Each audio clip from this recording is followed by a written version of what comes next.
Welcome back to the Wrestling Related Podcast, where the topics are related to wrestling and the three of us are related to each other. I am Josh. Dustin. And I'm Corey.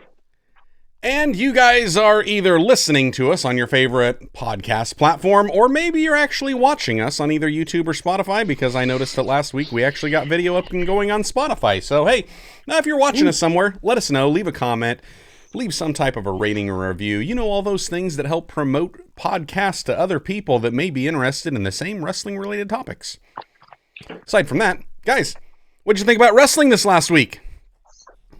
Shall we start with what we thought of SummerSlam? Or... We could get... I give it a hacksaws. Big hacksaws. You probably give it a big hacksaw because... I think you just claimed the first undefeated prediction. Did he? Like, he got it 100%. 100%. He did not miss a single one. He has regained his undisputed PPV/PLE championship. That's a mouthful. You predicted it correctly, Dustin. The only one I got wrong was Logan Paul. But you know what? I'm going to go with Logan Paul on this one, and I am going to say that lawyers need to be getting involved because I watched that pinfall, and Logan's foot was under the rope. That does not count. He should not have lost that belt. That should not have been a 3 count. Referee's decision is final, according to Triple H. I know. That's why we need instant replays. They had the ref cam. Yeah, They did. Okay. So I will say that this ref cam was a whole lot better than going back to like referee Nick Patrick with that American Gladiators helmet on top of him. Right. At the same time, why? Like I was hoping there would be some rhyme or reason to it other than them releasing a little bit of like commentary from Seth Rollins on X that they did with him, you know, just having some hot takes. Apart from that, see, it's like, why? If it was just on Seth, that would have made more sense. But when they started off on a normal referee, then it's just like, I don't get the gist. I don't understand it. Yeah, I don't know what they were doing with it. I'll reserve judgment for now, hoping at least it didn't look horrible, and they didn't overdo it. But I'm willing to wager that they're probably thinking the same lines as we were discussing a couple weeks back, or maybe a month or so ago. But yeah, the whole idea of, hey, if you can use this and be able to, hey, let's go to the instant replay and see, well, the ref didn't catch it either. Here's what the ref saw from his angle. Yeah. So that was a 3. So from the ref's vantage point, at least for title matches. Yeah. And, you know, if they did it, sure. But I don't know. It seemed a little weird. And then even like the quality on it, it was just like, well, you're not going to be able to switch to that mid-match, even though they did it mid-match. And then I was like, well, why'd you do that? That's a little jarring. I think it would have been better off if they had another referee on the side with the camera, the little hood thing that they do at the NFL. Have that sitting there, and then when a participant challenges it, then they do like in volleyball, they turn around and they do this little sign. Okay, I'm going to look. We're doing an instant replay, and then look in the hood. Okay.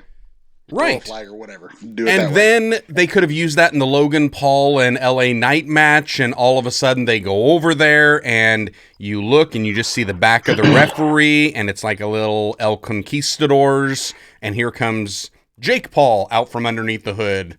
He was the official referee to that would be funny. Give it a little swerve.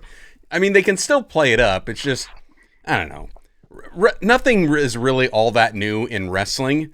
All they need to do is just find the new technology there is, and how do we incorporate this with all of the old swerves and gimmicks and, that we've always been using. How do we work the crowd? I'll give them some credit. They're trying to think a little outside the box, at least is what it appears to be. And so they're kind of it seems as if, I'm not going to say what they're doing, I'm going to say what it looks like from my vantage point, that they're trying to kind of dip their toe in the water and say, hey, can we do something with this? And what about that? And kind of playing what if, Right. which works sometimes, and sometimes they don't. Yep. So we'll see. It obviously didn't work on Seth either, because at one point it started falling off and he just grabbed it and chucked it out the ring. So, Yeah. Right. Yeah, it needs some work. And here's the worst part about that is that they're using essentially like an AirPod that they're dangling from their ear, clipping on, trying to do it. And I'm sitting here and I'm thinking, you do realize that even Ray-Ban has like a camera inside your glasses, and you can live stream from that. So like, why not just put a pair of spectacles on them and let them go that way? Sure, yet we don't want to live stream that because, No, but like if they're wanting to do it mid-match, they're going to need some type of a live feedback on it. So that's like you could have on there and put a strap on the back of it if you need to hold it a little bit more secure to somebody. But glasses are going to fit a whole lot easier than just a little paper clip. I always thought Urkel would make a great referee. The what? I always thought Urkel would make a great referee. Hey, you know what? He does have corrective vision, so he should be able to see better than the rest of these blind referees. Well, and half the time when the refs do see the footage afterwards, they do say, "Did I do that?" Oops. No, I thought it was a really great good show. PLE. I enjoyed it. I watched it in a backwards order. I was down at the church working, and by the time I got home, I hit rewind on Peacock because it was still live. But it would only rewind me because it was in the post conference. It would only let me go back to the beginning of Cody Rhodes and Solo Sikoa. So I got to watch the main event first, and then I had to wait like another half hour before anything else would actually start with the replay. And wow, the Peacock app trying to find the actual replay, I couldn't find it. I had to find it in Spanish. And then it was like the next day that I actually found the English version. I just could not find the English replay. It was 2 PLEs ago that I did that. I caught it like halfway in the middle. It was one of those overseas ones that started earlier in the day. Got done mowing the yard and came in. I was like, oh, right, the show. And I start watching, and I got started into it, and then it got caught up to me, and then I couldn't find the replay. And so I was like, okay, whatever. So I had to watch the rest of it the next day. Yep. But hey, I enjoyed it. I will say, here's the one thing that surprised me the most, and I'll get what you guys, maybe the highlight for you, or we won't do the highlight yet. Let's do the thing that maybe shocked you, surprised you, that you unexpectedly enjoyed. And for me, it was Bayley and Nia. I rather enjoyed that, and there were two things that really stood out to me. I have not seen a jackknife powerbomb like that since Kevin Nash used to do it in WCW. The jackknifes that she was giving to Bayley looked great, but Bayley holding Nia up and walking her out into the ring, I was like, okay. That was impressive. Those two little feats of strength, it looked good. I enjoyed it. It was a good match. I would say the thing that surprised me, and at first I thought it was a work until I turned around and started seeing post photos of SummerSlam, was it's still a Jacob Fatu. You think? Even with the boot? I still think it's a work. Well, I watched a couple of times and I replayed it a couple of times.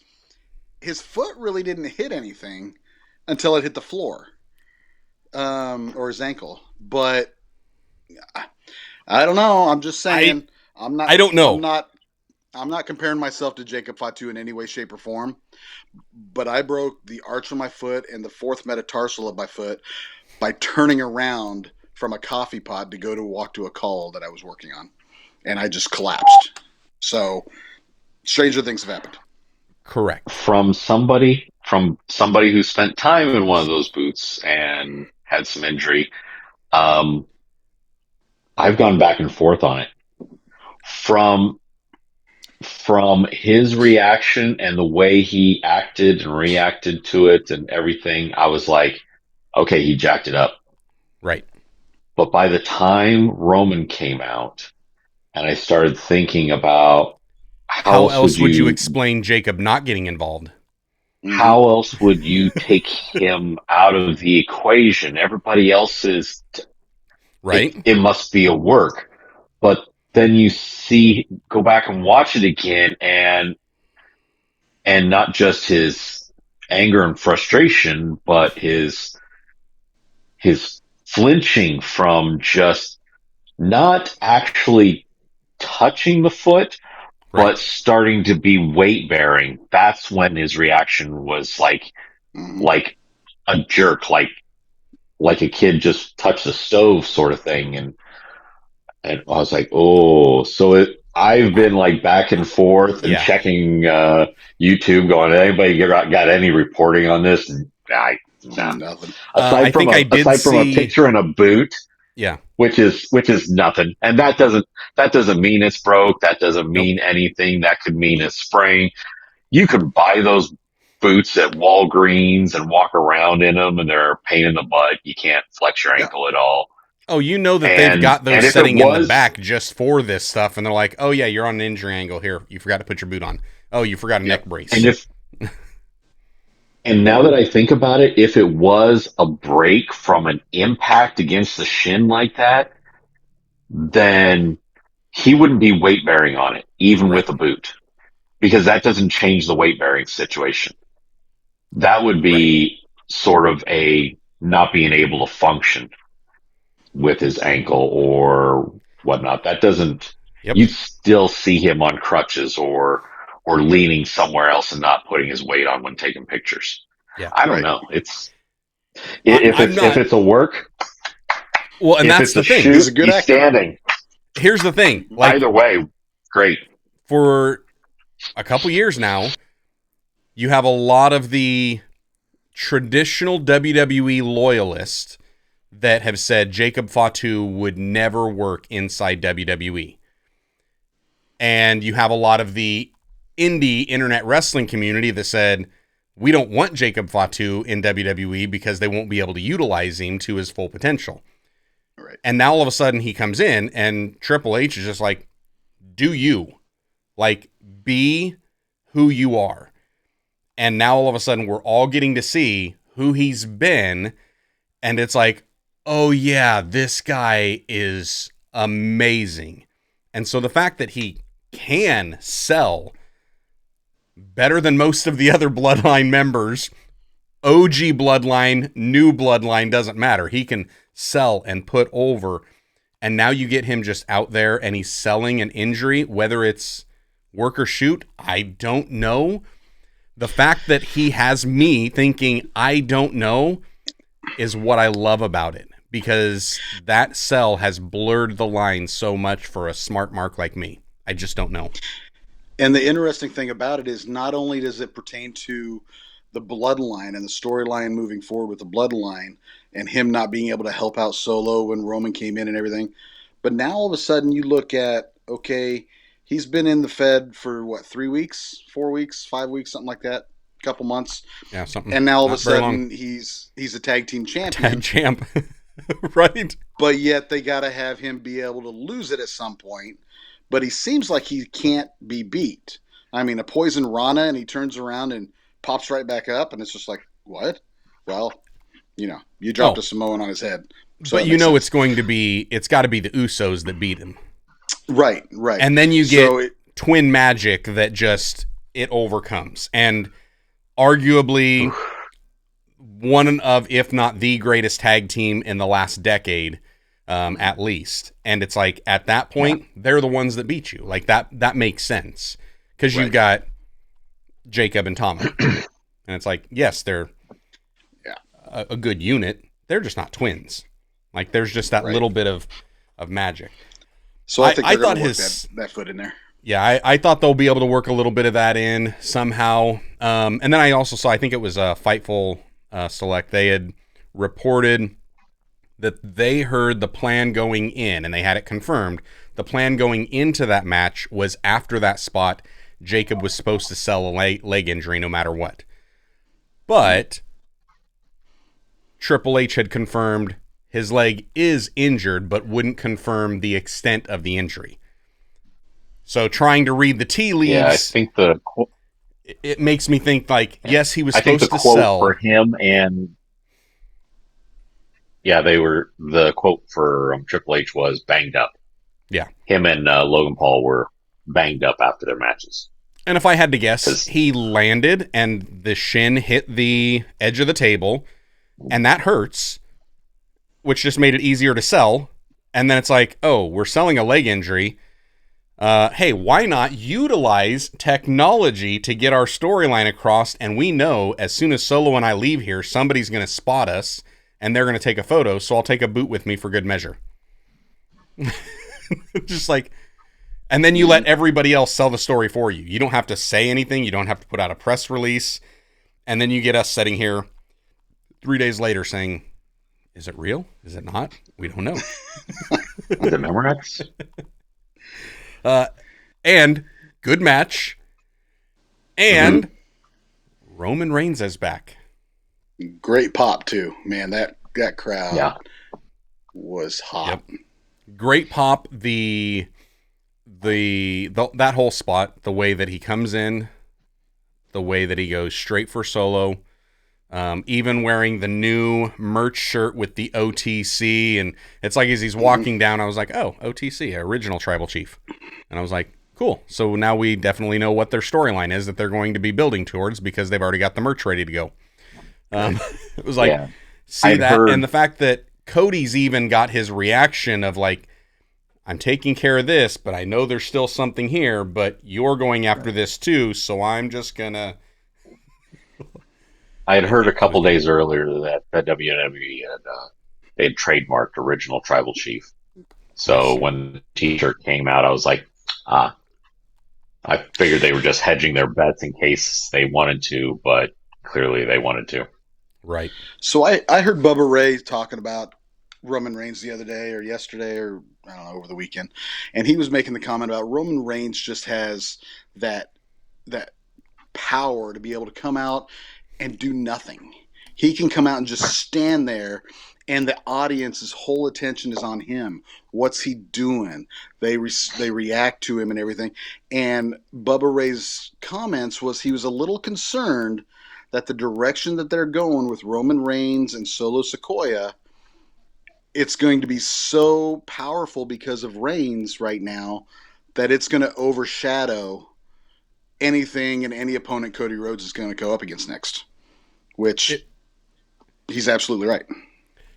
The only one they can put in there that it won't overshadow is if they bring The Rock back. Like, I think that's the only option that they have. And then it's just a case of it does what it did last time, where it blends everything together. So even when you're looking at the Cody Rhodes versus Rock, you see that as an extension of Roman Reigns' storyline. Like, and I did not like, I thought for the longest time, up until just a couple years ago, that Roman Reigns was the worst member of the Shield and had the least amount of talent. And something happened over COVID, and maybe it was because he was the one kind of leading everybody through the dark days of no fans, that it built him up. It built that aura that he has. And now it's a case of, like he commands a presence just by coming out. Yep. And the storylines that are all wrapped around it. And maybe it's the 1,000-day reign or whatever's going on. It's like you start to do that and you solidify, I'm the greatest of this generation. So what are you going to do? And like even Cody in the post press conference saying he's entitled to this. He's earned it. He's deserved it. He's the one that carried this. He is the benchmark. So it's inevitable. Like, all roads lead back to Roman Reigns at this point. And the fact that he's just upfront and admitting it, I get what Bubba's saying, where it can easily overshadow. And that's just because Roman, he's one of those people that whatever happened in the last 4 or 5 years, he's now the guy that elevates titles. And just the fact that the title is attached to him, it now becomes more important. And it's hard to find people that can do that with a title. Agreed. Corey, anything to surprise you? Surprised? I can't say surprised. It's just I really enjoyed the whole thing. The whole show was good. Now with the opening match of Rhea and Liv, I didn't necessarily want the Dom to go that direction, but I'm not hating on it. I don't hate it. You know, I just wanted more of the whole, reliving the Eddie, I'm your poppy and then I'm your mommy scenario, and that whole parallel. But then I can always go back and watch that. Sure. But this here, I don't know. I'm not hating on it. The Nia Jax and Bayley match, it wasn't horrible. And one of the better ones I've seen Nia in. I was going to say, I generally cannot watch her in anything, and that was pretty good. It had me standing up, going, "No, no way."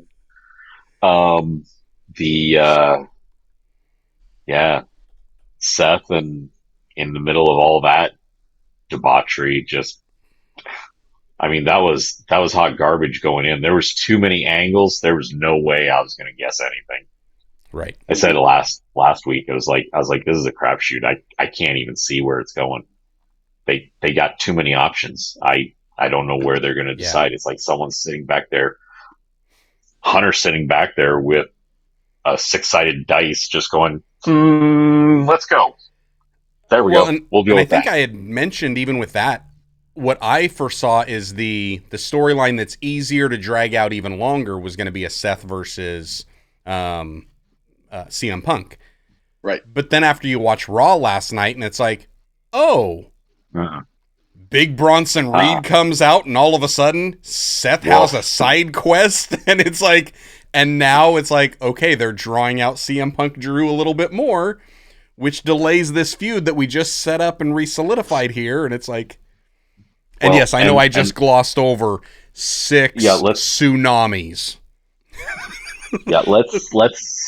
Let's get to Raw. I was going to hold that for later. Let's get to Raw in a moment. But then the LA Knight Logan Paul match, that was good. I mean, the only person I disliked more was Machine Gun Kelly. I just can't stand that kid. Yeah, I would like to give Logan Paul some credit here, though. This superplex. Okay, yeah. So the super brain buster was not what I was going to say. I was going to say Logan Paul being the U.S. champion, I really think that he did elevate the title. He made the title mean a little bit more. And maybe it was some of the cheesy, vignettes that he did with it. I don't know if you caught the video he posted to, I think, his X account afterwards of him and like the times that he had. It was that, that song, It's Been a Long Day. I'll tell you all about it when I see you again. That song from like Fast and Furious. And he's like holding the belt and they're spinning in circles, looking at each other on the beach. And he's, it's just like, it was goofy and silly. And at the same time, I'm like, he carried that belt everywhere with him. He interviews President Donald Trump and he's got the belt with him. Like, and no matter where he went, what he was doing, he's the U.S. champion. Everybody knows he's the U.S. champion. And it elevated it. So it was like, I got to give him credit. He did a good job during that title reign. I didn't want him to ever get a title, but he did good. But he did well with it. He did good, yeah. The whole show was just really, really done well. Ooh, what'd you think about that Damian and Gunther? Whoa. I didn't think Gunther was going to be the one to bleed from his chest. But, hey, neither did I. True. He probably thought to himself, hey, if Chris Jericho can bleed, I can bleed too. Let's do it. Let's go. But that was good. And then for the longest time, you got Finn Balor kind of playing second fiddle, knowing what he's done in the past and going, really? Yeah. Really? We're just okay with kind of sitting in, being like a sidekick almost. And then, and then now, as soon as he put that leg on there and just the look on his face was like, oh, we're going to play. I loved it. Now someone's showing up to the game. Let's go. Yeah. I loved it. The look on his face when the ring's to his back and he's just looking down there. It was like, oh, this is old school Prince Devitt Bullet Club. It's like you're channeling some of that and a little bit of the Demon King, and it's just like, it was good. It was so good. And we haven't even talked about Sami Zayn and Braun Breaker. I mean, a solid match. Really? I enjoyed it. Yeah. It wasn't long. It wasn't overly crazy, but it was just solid. The perfect word for it, Dust. Yep. I got a big kick out of seeing the legends up in the top. The Steiner brothers, DDP, Kevin Nash. Everybody was up there watching and everything. It's like, okay, all right. Yep. And I did. Go ahead. There was something. I think it was Pat McAfee that he was on commentary and he said he got in trouble from Scott Steiner from calling it the Braunensteiner rather than the Frankensteiner. And Scott Steiner apparently sent a message out to him and was all upset. And he's like, I stand corrected. It's the Frankensteiner. It's the Frankensteiner. Hey, sorry. Your nephew told me to call it that. Sorry, dude. Right. Hey, it was a good match. I like this Braun that they've had the last couple matches with Sami Zayn. Yeah. More than the Braun that we saw in NXT. Because in NXT, it was Goldberg 2.0. Right. Now we've got Braun Breaker. You're not setting him up to be an unstoppable, indestructible, guy. He is somebody that he is very aggressive, and that aggression leads to mistakes. And if somebody can capitalize on those, great. And if you can't, you're going to get run over by him. That fits. I like that. Well, we'll see. They can't do the whole push the Goldberg thing on two wrestlers in the same organization, and they're already doing it with Jade Cargill, so they can't do it with two other wrestlers. Although she's been taking a whole lot of L's. Yeah, because she sucks. I mean, she took another one last night on Raw, so. Well, I guess technically it was on Raw. It was a disqualifying. She was on Raw, wasn't it, or was it SmackDown from the night? Friday before. That was SmackDown from last week. I don't know. I get them all mixed up, especially when I watch them on multiple days. I fast forward through all of her matches and all of the what are they calling them now? The forehead crew. Is that what they're calling them? Yeah, Seville, Starks, and Yeah. Baszler. Yeah. Oh, because they all have a forehead like mine. They're still horrible. Yeah. I can't watch them, especially when Katana Chance. Garbage. And you wind up giving her the Zoe Starks go to sleep, whatever it is, and breaks her nose off of her knee brace. And it's just like, seriously? Are you all going to be... And this is where WWE is going to... I even heard, because of that incident, that one right there, they're already having talks with Julia and saying she's definitely got to go to NXT now because we're going to have to tone down the way that she works. Because WWE and NXT, the way they bring them up, it's not the same as being out there on the indies. There's a little bit... I don't even want to say Stiffer. sloppiness. It's just a little less polish and less experience to know how to kind of protect yourself and what to expect with somebody that works a different style. And so you bring somebody in straight from Japan that's going to work a little more of a strong style. They're going to have to be careful with that. So, Right. Oh yeah. Man. But, yeah. Good Last show. night's show. Last night's show. Raw. Right into the What'd you Judgment say? Day. 6 of them? Oh, sorry.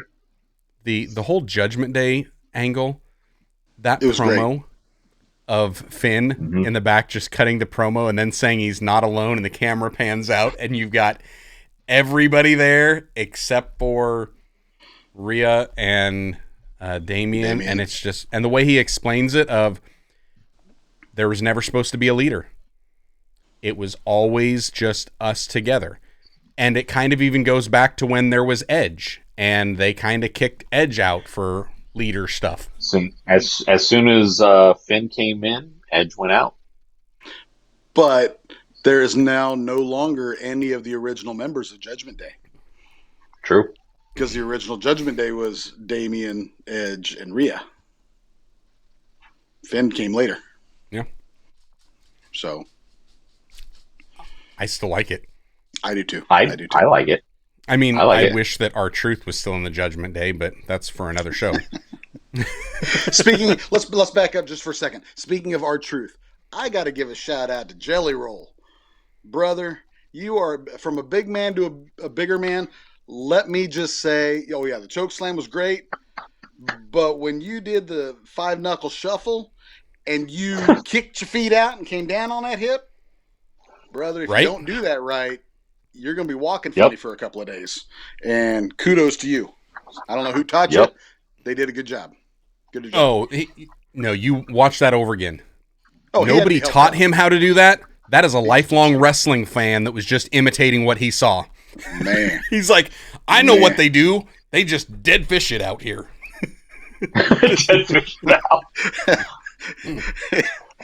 He's like, it was still good. Boom.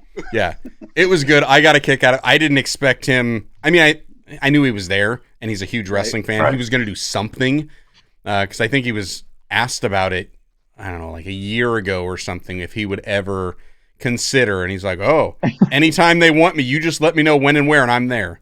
So it was like, this is going to happen. Chair shots were a little weak.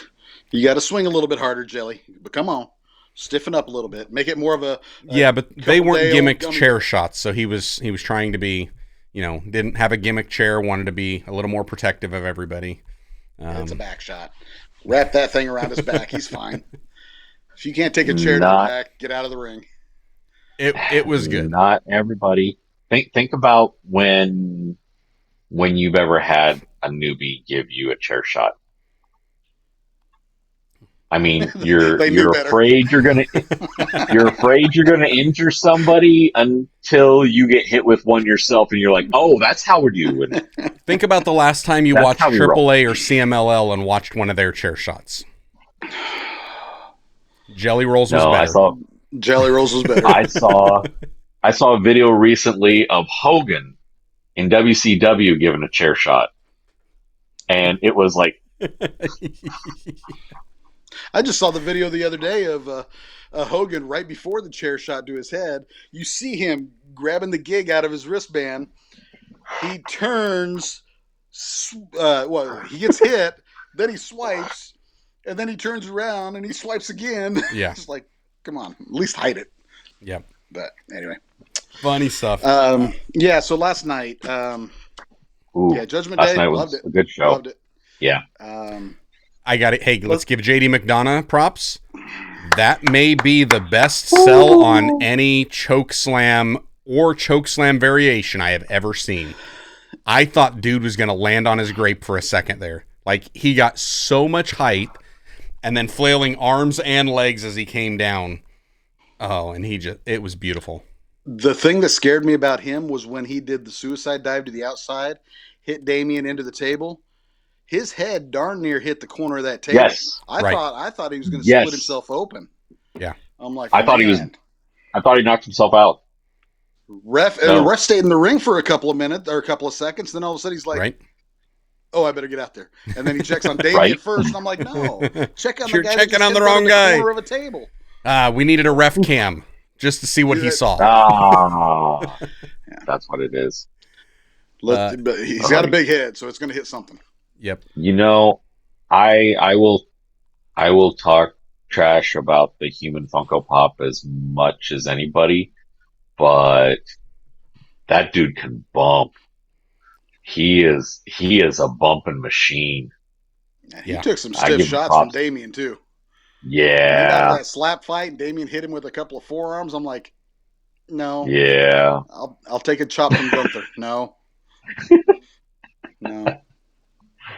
Yeah. We were down at Genevieve and Kiera, my oldest. They went down to a Morgan Wallen concert in Kansas City, and the girls and I went down with them. And while they went in, we decided to go watch Twisters. Went to a Petco, and while we're going through this Petco and looking around, and I didn't take a picture of it, but it kind of looked like this. It was a baby bearded dragon, and if my camera will focus, I don't know if you can quite see that or not. It looked like if JD McDonough were a bearded dragon. This thing had a tiny little body and a giant head. Again. And I pointed, and the girls don't watch that much wrestling, but I was like, hey, we should get him and just name him JD McDonough. And I think it was Reagan. She's like, oh, yeah, the guy from Judgment Day. She knew right away. She knew right away.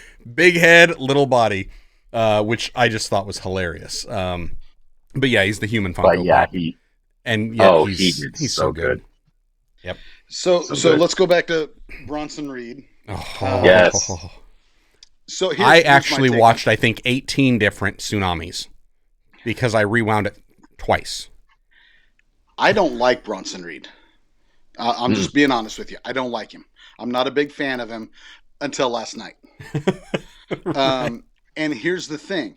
Last night, and once again, I'm going back to Bubba Ray Dudley. He ended up commenting on it.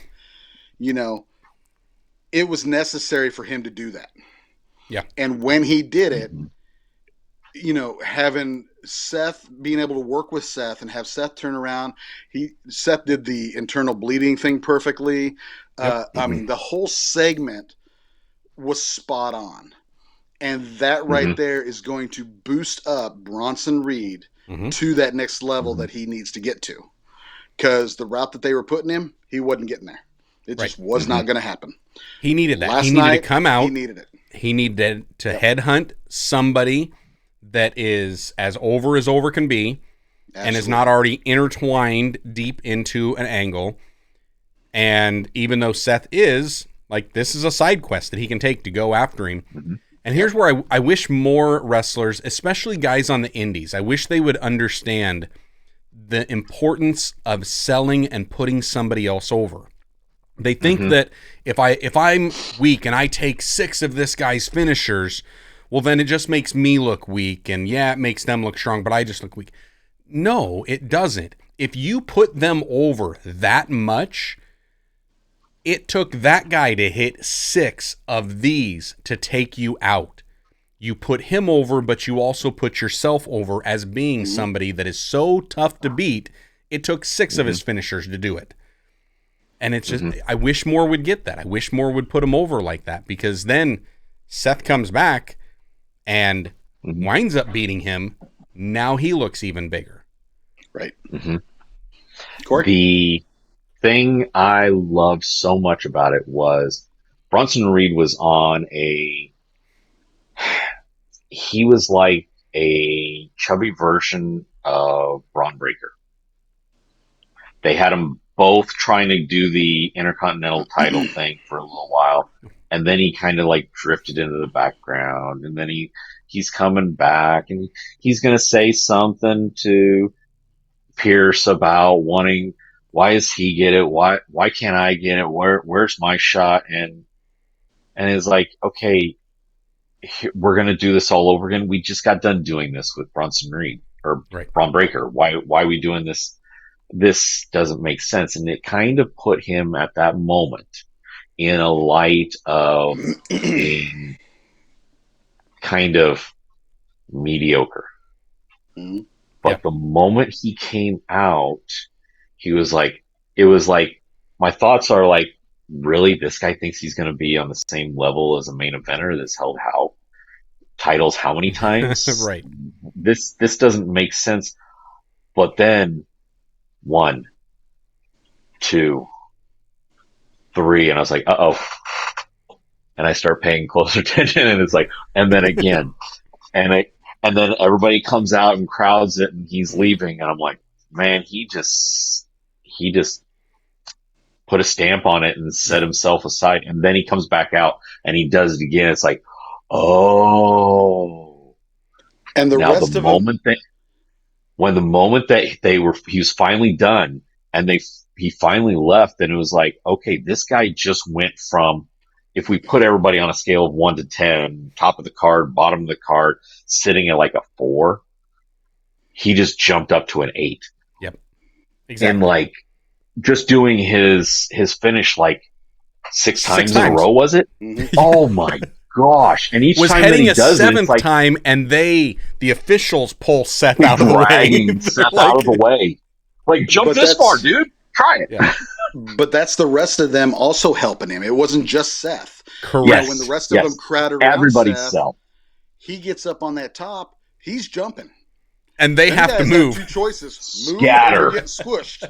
And they scattered. Oh. He hit over, and it was perfect. My Perfectly favorite one executed. was, I think it was after he had left, he comes back the first time and he jumps off after they're all around. One of the security guards gets up, starts backpedaling, and the impact of hitting, it did the trampoline and sprung the security guard's feet out from under him, and he lands and falls. It was hilarious. But, Perfect. it It was was so good. it was a brutal encounter.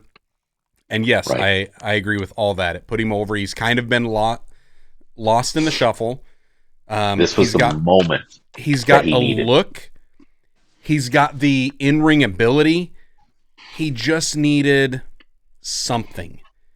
Now, whether or not this is enough to carry him and sustain him, yet to be determined, but it's a great start. Because now at least we're paying attention, and now that tsunami splash is to be feared. And I love the simplicity of it, too. Like, he's just that big around. You know, as soon as he lands, there's no stopping it. You watch a guy like Chad Gable do his moonsault, and it's pretty, but you also realize that it's not a lot of weight coming down on a guy. Whereas you get like that tsunami splash, he's not even standing on the top rope. He like gets one foot up there and then just kind of leaps off, and then it's thud. It's He does Nia it like, Jax's sit down splash, the He Yoko does it like drop. PN News from old school WCW. Yep. You step off the top with one foot, and And just boom. fall. You know what that is, right? From a big guy that's been on the top rope. What that is he has been up there on the top before and had the rope snap, and he ain't going to do it again. So he gets up there Don't with blame one him. foot, and he makes sure that's the only one he's putting up there. Yep. Don't blame him. And that makes sense. Yeah, easy way to get across it. Because then the worst case scenario is if it does snap again, he can at least give a clubbing forearm. Right. It's not even a jump as much as it's a controlled fall. He's not And- flying, but, he's falling oh with my style. gosh. Buzz Lightyear. Yeah, that's, what is it, 400, 500 pounds all coming down. Oh, Yeah. So speaking Ooh. of big guys, Speaking of 400 pounds, 6'5". Odyssey Jones. Once again, another guy I'm not a big fan of. However, I've not watched any of it. You picked up not one, but both Authors of of those Pain. big old dudes, Authors of Pain, and held them before you dropped them in a double side slam. It's just like, okay, I'm Yep. impressed. okay. I'm impressed. That's the most I've ever seen out of Odyssey Jones. I've heard about him. I might have seen a couple clips here and there, on TikTok or Instagram Reel or something. Never watched a full match. That's the most in-ring action I've seen in one setting of him. Mhm. Big guy can move. Like, He can. he's got some natural athletic ability. Just the fact that he's running, he's doing that spinning back splash, and he hit it, and it was safe. I was like, because you're not going to smack your head and crack somebody in the bridge of the nose with the back of your head. Right. Like, he can move, and he knew where his surroundings were. He was knowing how to feed in where the other guy was supposed to be, just that little bit. And the character that he's got, I mean, it fit with the New Day from what I saw, and I'm like, okay, this will be. But awesome. I think they're going to lead towards a New Day breakup because Xavier, he wasn't feeling it. There was a little something there. Yeah, there was a little something there. I don't know how I like that because the New Day is one of those that I don't think It's okay. No, you It's can't okay. reinvent It ran the New its Day. course. It ran its course. It's No. okay. Until Big E officially says that he is 100% done and will never be in in-ring competition, the New Day cannot break up. Don't worry, Josh. you- You can go back and watch it on the network. But New Day rocks. New Day rocks. Did you hear the latest with Big E? He actually posted a quick little segment the other day saying that he just got back from, I don't know whether it was South America, Mexico, and had Stem cells. Some stem cells, and he's feeling great. He's feeling Yep. really, really good. Yeah. So, but he's still got some more he's got to do yet. I would I would much rather Big E come back and then go ahead and bring Odyssey Jones in with them, and we can have the New Day.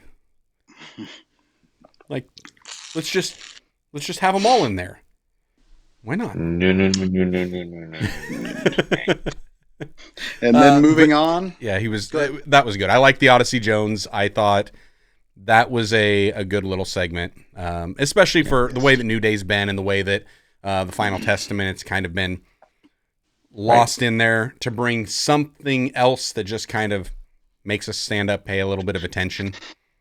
So New Testament, by the way, Paul Ellering is an amazing mic man. Why do they still have Karrion Kross working the mic instead of Paul? Well, I mean, Karrion Kross isn't bad on the mic. I like Karrion Kross on the mic. Well, let me put it this way. I like Killer Kross on the mic. I did not like Karrion Kross when they gave him the stupid Vince McMahon little gladiator-looking helmet, that type of stuff on the mic.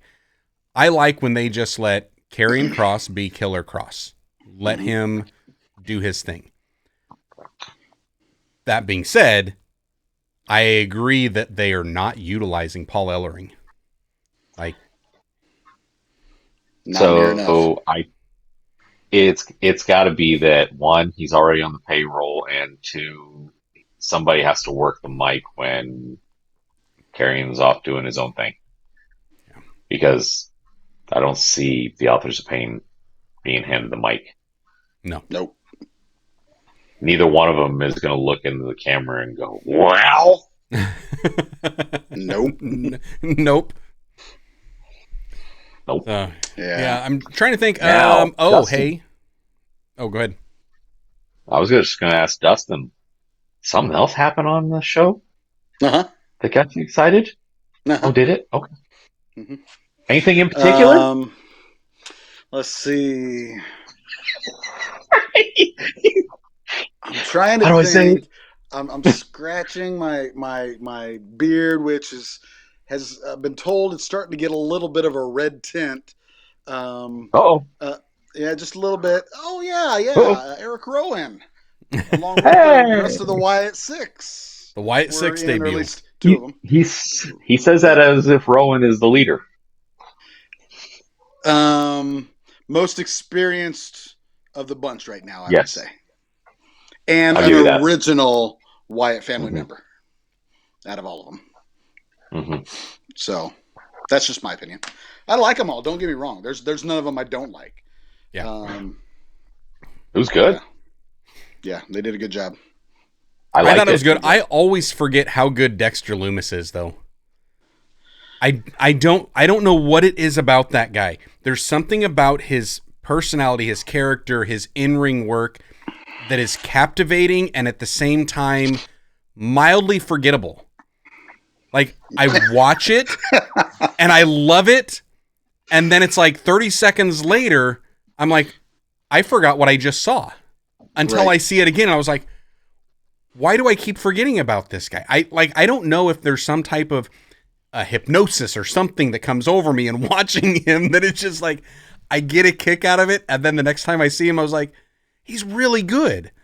Yeah. Why do I never, it's like he's in that mid-card shuffle forever relegated in there where it's like Hurricane Helms. Like, it's just, he's great. And yet I forget how great he is until I've seen him again. Do you think we're just waiting for that one moment for him? Like Bronson Reed had his moment, just that one moment from him where you're like, dude. I don't know. I don't think he's going to get to that moment. I don't think he's going to. I think he will be. There's certain people that are top tier. There's certain people that were middle tier and will always be middle tier. He'll be the top of the middle tier at best, in my opinion. Instead of me using a Hurricane Helms comparison, would Brutus BP? I was thinking Chris Canyon. Would that be a better comparison? Better than Canyon. Everybody. What? Come on. Come on. Who am I kidding? I got a picture with him somewhere. Canyon was amazing. And at the same time, like, you knew he was never going to be the guy. And even when there was a little bit of a push to be the guy, it was like, it just doesn't quite fit. Who was he? Mortis? Was he Mortis? Mortis, yeah. Mortis, yeah. Yeah. With his thrill cat mask. Yep. Yeah. I don't know. I get a kick out of Dexter Lumis. Joe Gacy did great. Eric Rowan did great. The match was really good. I thought it was more competitive than I expected it to be, and I'm glad it was. It was a pretty good back and forth. They seem to work pretty well together. I didn't like the finish sequence. It was like you got Eric Rowan that hits the Iron Claw choke slam, and it was like, finish it right there. Like, it's done.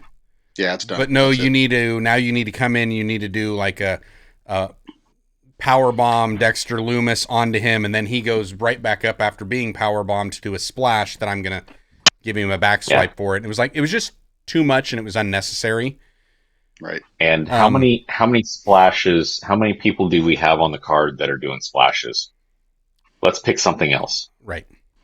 I mean, move of the night. Take out all the Samoans. We still got at least 3 to 5 people doing splashes. We don't need him to do one too. Yeah.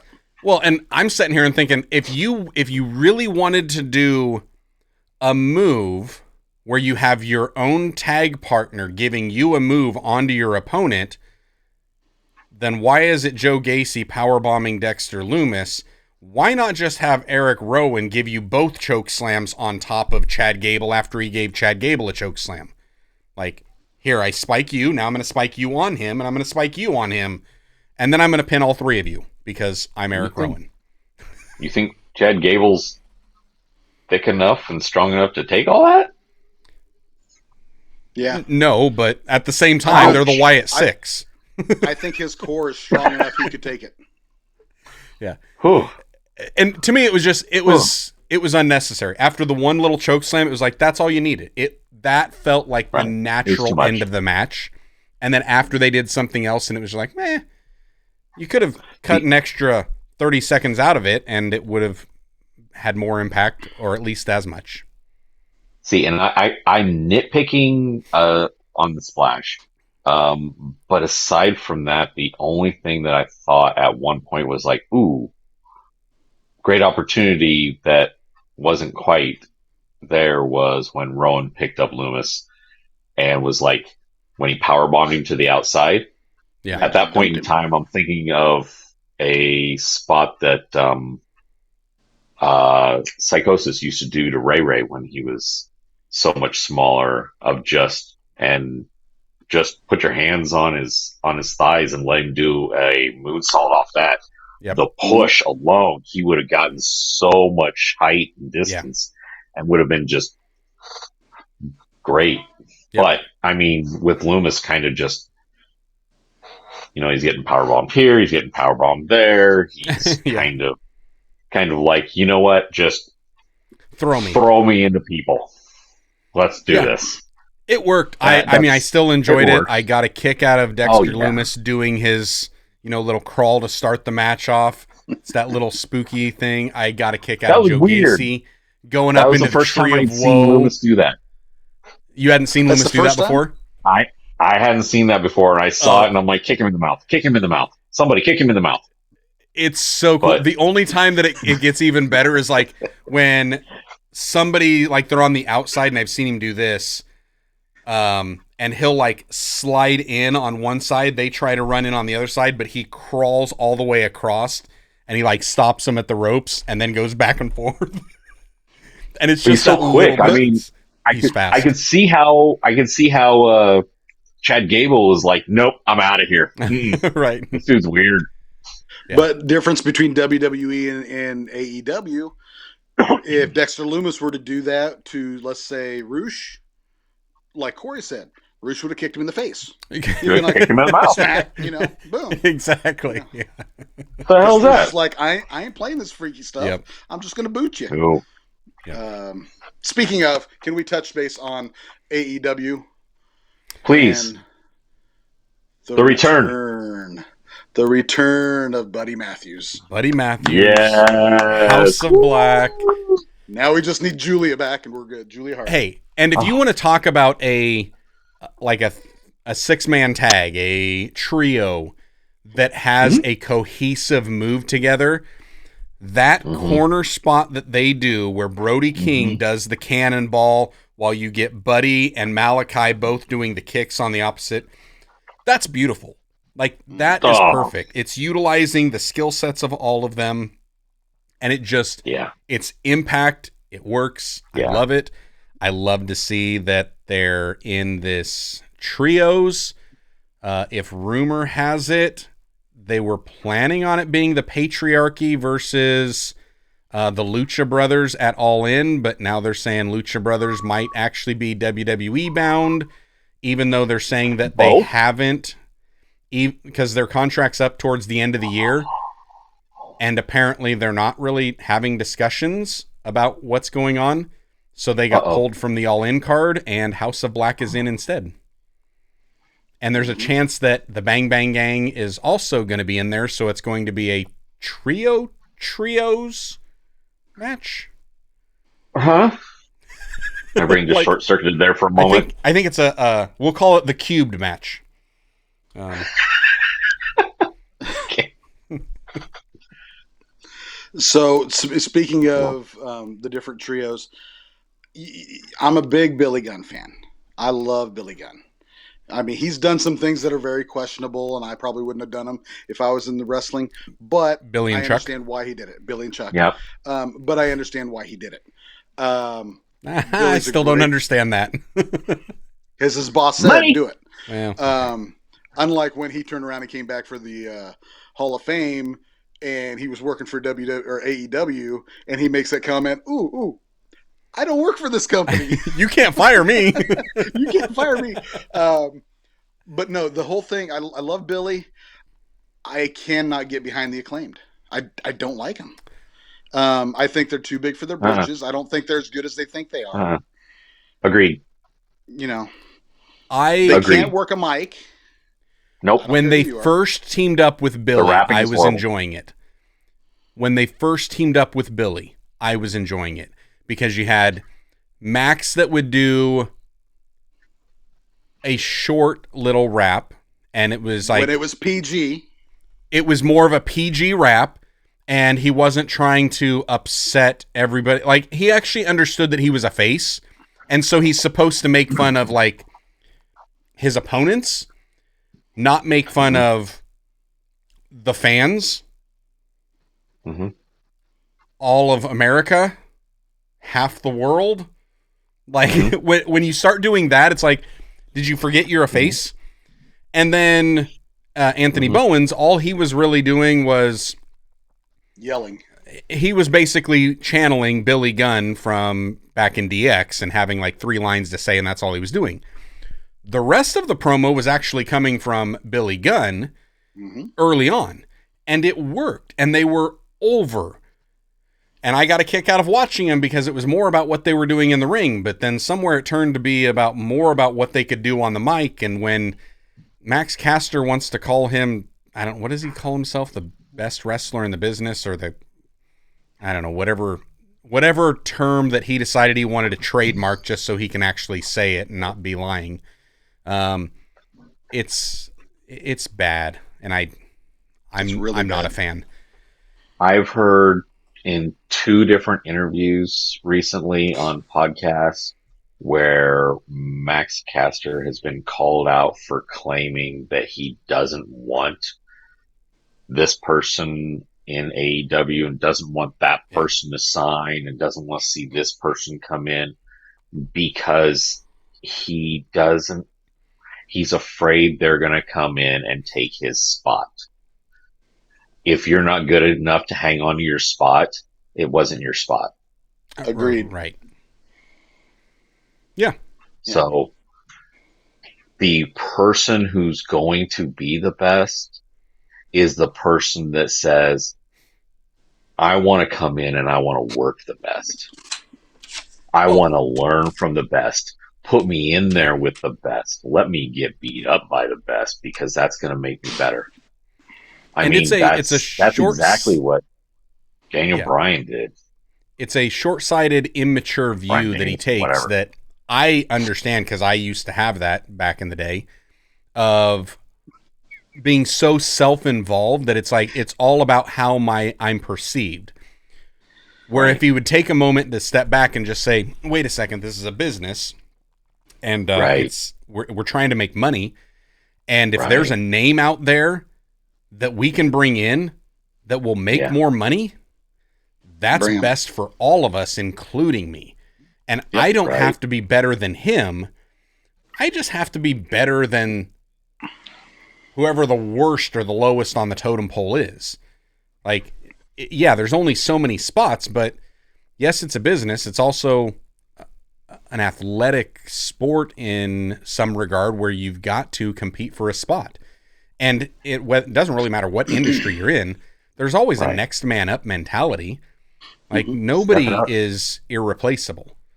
So it's like, well, just be a team player, do what you can, and try to put out the best product as possible. Like, and if that means you can bring somebody in from outside, great. Even if it is somebody that they don't have the greatest in-ring ability. But if for some reason the fans love them and they want to drop money on that person coming in, bring Mercedes Moné in. Just like, and it brings more eyes in, more people watching, more people get exposed to what you're doing, et cetera, et cetera. It's a snowball effect that, like you said, he's just very so short-sighted and I'm not digging him. Yeah, and the flip side of this, somebody comes into your company, well, that means there's an opening in that other company.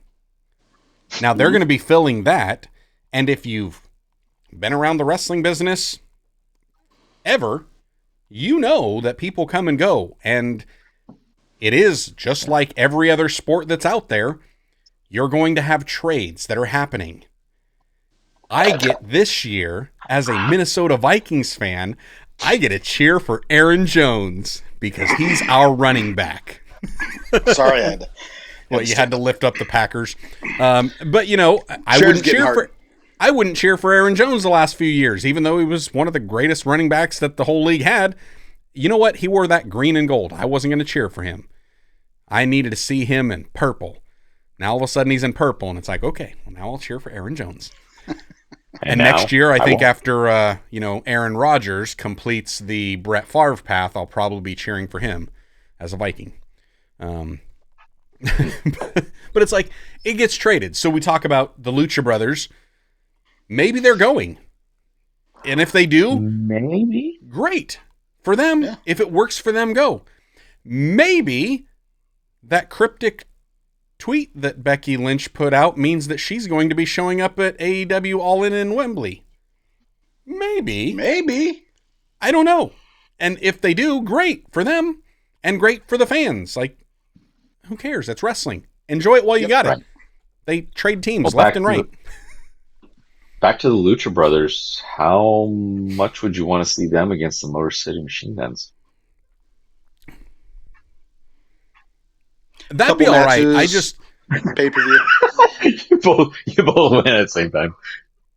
Good. Yeah, I mean, the thing is, WWE's tag team division, they need to pick up like 5 big teams. Yeah. I mean, you've got agreed. You've got Tama Tonga, you've got Tongaloa, you've got Jacob Fatu that you can put in some kind of a mix. You've got the Usos, you've got the New Day, you've got DIY. And then I'm kind of forgetting everybody else because most of the others are, hey, we've got 2 singles guys and we're going to create our new version of the Mega Powers because we don't know what else to do with them. And it's like, that doesn't always work.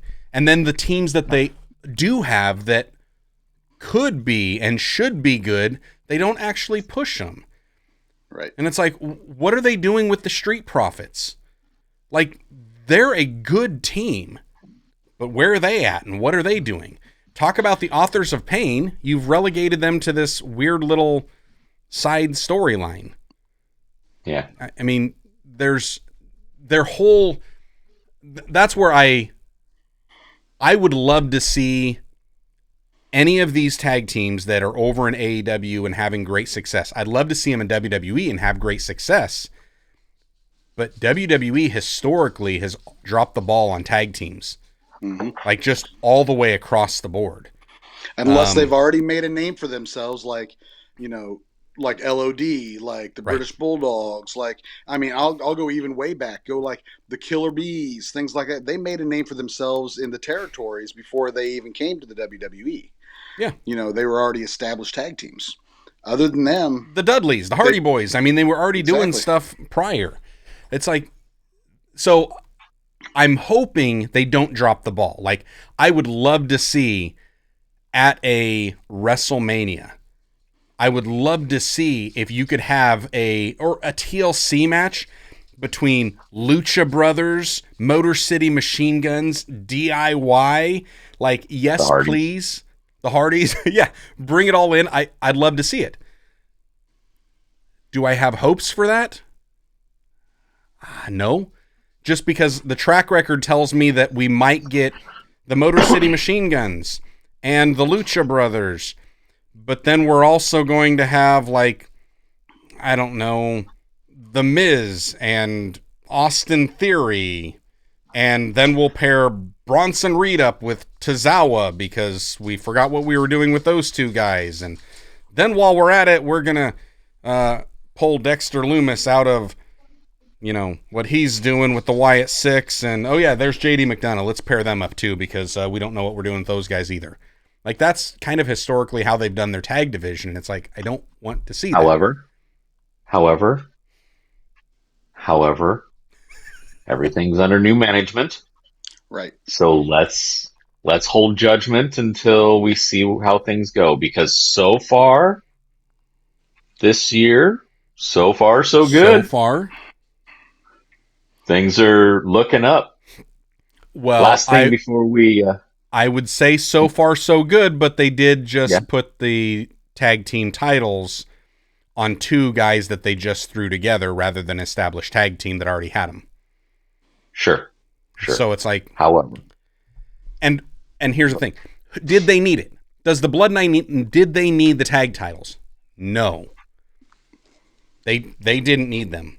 And now you've wrapped it up in this storyline that's going to prevent anybody else from having access to that for people that would need that. Like, that's the thing that frustrated me about that. I want Jacob Fatu to have a belt, but you put it on Jacob Fatu and Tama Tonga, and that means you took it off of DIY. Right. And it's like, but what if this injury is they take the opportunity to use this as an angle and you don't get to use Freebird rules, and now we have a tournament, and you know what? Let's open it up to the world. And now you got all these other teams jumping in. That might be of interest. It would be a great idea. Cool. I would like that. We did wash over one thing. They could have done it so much. They didn't have to involve the bloodline in it.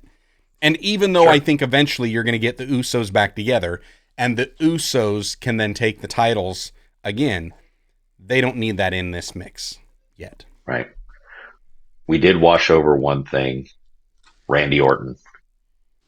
Oh. It's a good promo. Randy Orton.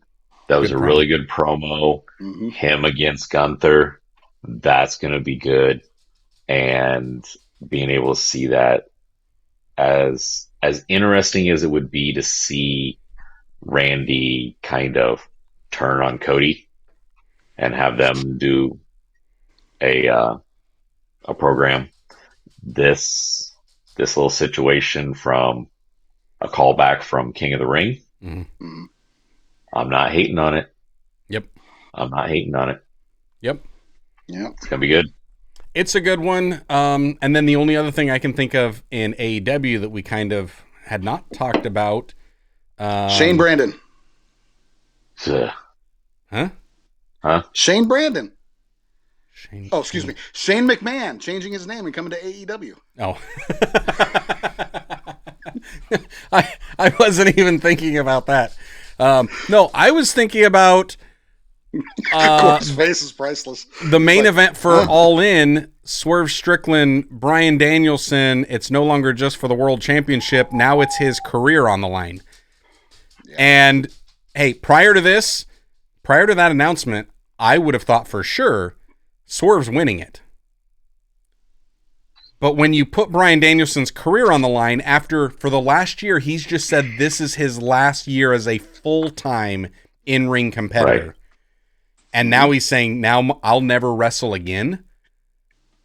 And this is wrestling. He said he was going to come, kick heads in, and win titles. And the only thing he hasn't done is win a title. Correct. So it's like, you ever have those matches that you want to predict, you think you know what the finish is, but you don't actually want to say it because if you say it, there's a chance you could be wrong and then you're going to be extremely disappointed in it? When is that pay-per-view coming up soon? End of the month. About 3 weeks. Yeah, it's like the 31st or something like that. Yeah. Ay, caramba. 100%. 100%. Yeah, you don't know what it's like to get something wrong. Not last weekend, I didn't. not last week. Got them all. That's going to be a fun one. It's going to be interesting to see how all that transpires. I will say, watching AEW Dynamite, Rampage, and Collision, they're doing a good job building up at least the 5 matches they've got announced so far. So I think we've got 10 more to go. They'll have more. Yeah. Yep. I just have one last thing to say. I have been enjoying my non-sponsored Arnold Palmer half and half. They are not sponsoring, but hey, if y'all want to send me some, I'll be more than happy to drink them at every episode. You know, just saying, I'm open for sponsorship and cut promos. Yep. Hey, half and half. I'll make sure it stays an Arnold Palmer instead of a John Daly. There you go. So, all right. Any final shots before we wrap this up? Not unless you want to hear a dad joke. No dad jokes. We'll catch y'all next week. Have a good one.